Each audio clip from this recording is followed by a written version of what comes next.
Assalamualaikum Bu Ida. Waalaikumsalam Bu Alif. Selamat pagi Bu Ida. Bagaimana Bu Ida kabarnya pada Selamat hari ini?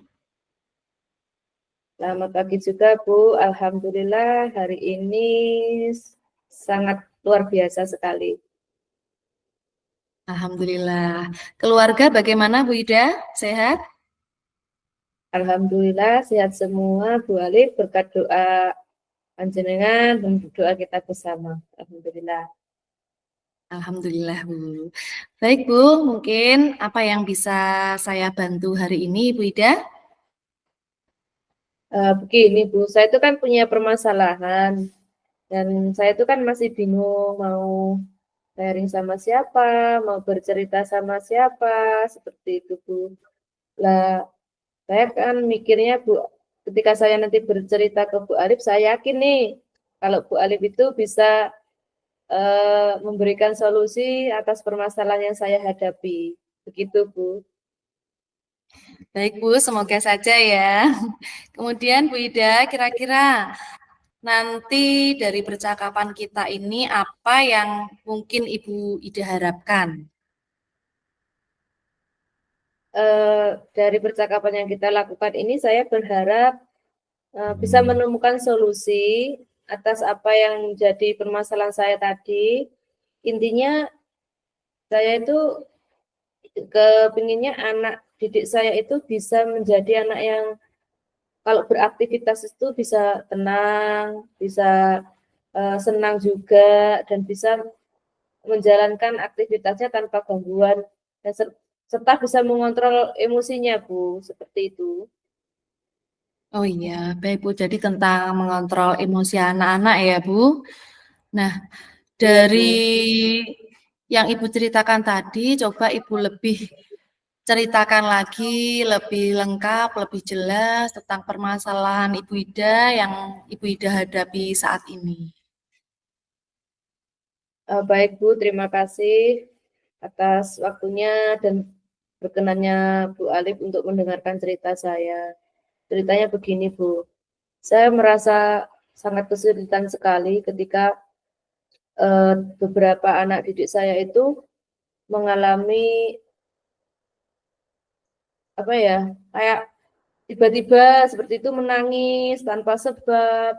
Bahkan itu terjadi tidak hanya satu anak, kadang dua anak, kadang ada tiga anak, dan itu saya bingung bagaimana cara untuk menenangkan dan juga memperhatikan anak yang lain itu tidak merasa diabaikan seperti itu. Jadi kayak sama-sama saya bisa menenangkan yang sedang menangis, tetapi di sisi lain saya juga tidak mengabaikan mereka yang sama-sama melakukan di satu aktivitas seperti itu, Bu.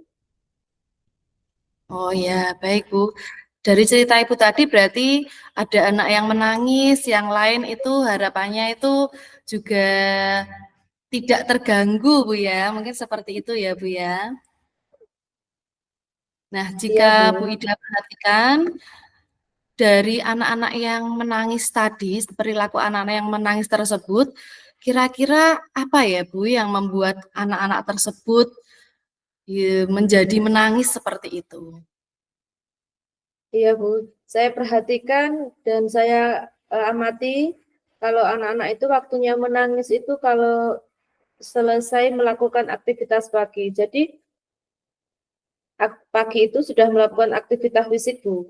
Itu seperti berlari-lari, bermain bola, bahkan ada yang bermain ayunan itu bergantian-bergantian itu. Kemudian waktu menjelang makan itu agak susah diatur. Ada yang menangis, ada yang ini, ada yang itu. Banyak yang rewel seperti itu loh, Bu. Nah, mungkin karena anak itu merasa kelelahan karena sudah lari ke sana ke sini, lari ke sana ke sini, akhirnya apa ya, ingin diistirahatkan dulu gitu loh. Tapi kan kita mengacu lagi ke belajarnya anak-anak ini kalau di apa namanya? Kalau nggak ditahapkan kan nggak bisa berjalan lancar seperti itu, Bu Alif. Baik Bu Ida, dari cerita Bu Ida lagi, coba kita gali lagi lebih dalam. Dari pengalaman Bu Ida, mungkin apa yang sudah Bu Ida lakukan saat ada anak yang menangis, Bu Ida? Baik, Bu. Tentunya saya juga punya usaha, juga punya cara untuk agar mereka itu bisa tenang, yaitu dengan mendekati mereka, menanyakan apa yang terjadi, dan mencoba menenangkan dengan pelukan, dengan kata-kata yang lembut. Tetapi dengan hal yang saya lakukan tadi, kadang cara ini tidak efektif juga. Mereka juga apa ya namanya tidak menurut atau tetap pada menangis dan lain sebagainya, Bu. Nah, itu beberapa apalagi kalau yang nangis itu nggak cuma satu, ada beberapa anak seperti itu. Jadi kayak bingung sendiri seperti itu, Bu. Baik Bu Ida, mungkin ada hal lain yang Bu Ida pernah lakukan untuk mengatasi anak-anak yang menangis seperti itu, Bu Ida? Ya, Bu Ali, saya juga pernah melakukan hal yang lain, yaitu dengan cara seperti memberikan mainan atau menyediakan banyak mainan agar anak-anak itu juga tenang sebelum waktunya makan atau memberikan APE yang aman untuk anak tentunya. APE-nya ya berupa kayak boneka tangan, terus seperti balok-balok, puzzle, seperti itu, Bu. Itu efeknya juga agak baik. Anak juga tidak terus-terusan menangis, seperti itu, Bu. Baik Bu Ida, yang Bu Ida sudah lakukan tadi seperti itu, kira-kira berapa ratingnya yang Ibu Ida dapatkan dari 1 sampai 10? Kira-kira ratingnya ada di tingkat berapa ya Bu Ida ya? Kalau menurut saya, rating saya itu masih di tingkat 7, Bu. Oh, masih 7 ya Bu Eh, Ida ya? Ya, menurut Bu Ida, mengapa ini ratingnya ada di angka skala 7? Apa yang membuat Ibu Ida berpikir bahwa yang Ibu Ida lakukan itu masih berada di skala 7, Bu Ida? iya, Bu Alif. Karena apa ya? Ketika saya melakukan dengan cara menenangkan atau dengan memberikan kata-kata yang lembut, kadang saya memberikan mainan seperti itu, anak tidak langsung berubah, anak tidak langsung diam terus mengikuti apa yang saya sampaikan atau bagaimana, tidak, Bu. Tapi mereka butuh waktu yang lama, butuh jeda waktu, terus butuh apa ya, tidak serta merta, butuh mengontrolkan emosinya dulu, Bu. Seperti itu menarik sekali ya Bu Ida ya, yang sudah Bu Ida ceritakan tadi. Nah, kira-kira Bu Ida, apakah ada langkah yang bisa Ibu lakukan untuk mencegah atau meminimalkan situasi ini agar tidak terjadi, Bu Ida? Iya, boleh. Saya apa ya namanya, kalau di anak-anak seusia itu harus berangkatnya dulu dari rumah, harus ini juga diperhatikan. Terlebih lagi kalau sudah mau memasuki ruangan kelas, anak-anak itu ternyata butuh perhatian dan pelukan. Itu saya lihat itu ketika anak-anak itu diberikan, hari ini kalau masuk kelas silakan pilih perasaannya. Selalu memilih yang kayak stiker peluk gitu loh, Bu. Kebanyakan yang dipilih itu berarti anak-anak ini sebelum masuk kelas harus kita berikan perhatian atau pelukan untuk memotivasi supaya nanti ketika selama pembelajaran dari awal sampai pulang nanti anak-anak tetap dalam keadaan yang tenang, tidak emosi, terus merasa senang, yang terutama Bu, merasa senang dulu dengan apa yang diberikan gurunya, aktivitas yang diberikan gurunya, anak-anak bisa menerima dengan baik seperti itu. Kira-kira yang Bu Ida lakukan seperti itu membutuhkan waktu berapa lama ya, Bu ya? Kalau waktu ya agak terbatas ya Bu, karena kita menanamkan ke anak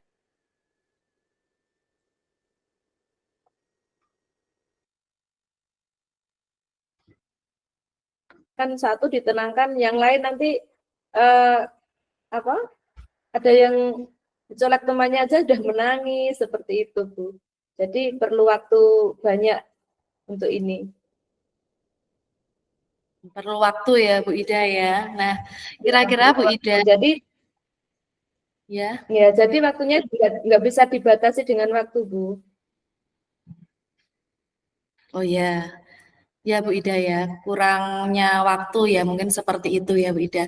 Kemudian menurut Bu Ida, bagaimana agar siswa itu menurut Bu Ida itu jadi kondusif, tenang, bisa mengelola emosi? Apa yang Bu Ida ingin lakukan? Mungkin ada rencana dari Bu Ida, mungkin seperti itu Bu Ida. Bagaimana Bu Ida? Ya, terima kasih Bu Alif. Tentunya ada banyak rencana yang saya ingin lakukan supaya meminimalkan eh, hal yang seperti itu tadi tidak terjadi berulang-ulang. Ada ya boleh terjadi kan namanya anak-anak, tapi kalau sering kan jadi nggak ini juga. Nah dari situ saya juga melibatkan anak-anak itu sendiri. Ketika mereka tahu temannya menangis, nah itu kita juga panggil, ayo siapa yang mau sini sama temannya, kasihan temannya ini nggak ada atau waktu nggak diantar ibunya, ayo ditemani temannya seperti itu. Kemudian saya juga berkoordinasi dengan wali murid kalau anak yang sudah bisa ditinggal itu silakan ditinggal. Kalau memang anak benar-benar yang paling benar-benar nggak bisa ditinggal ya ditungguin, tapi jangan di dekatnya anak, ditunggu di luar gerbang untuk membiasakan anak supaya mandiri. Selain itu kita juga mengadakan parenting tentang memberikan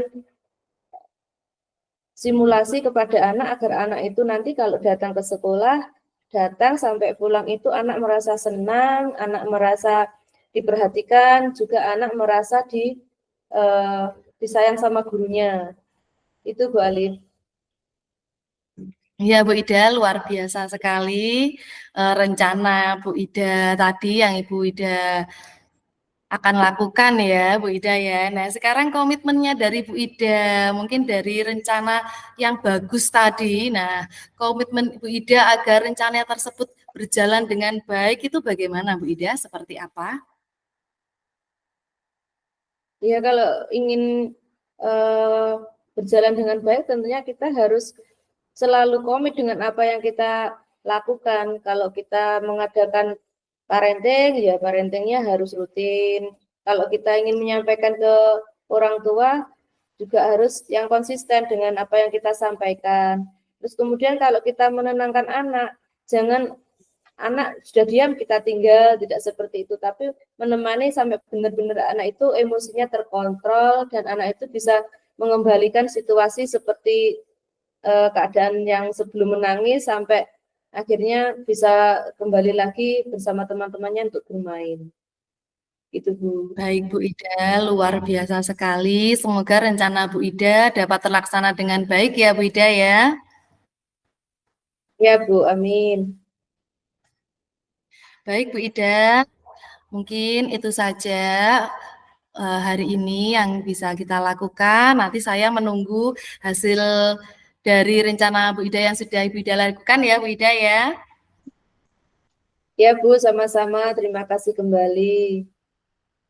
Ya Bu, terima kasih. Assalamualaikum warahmatullahi wabarakatuh.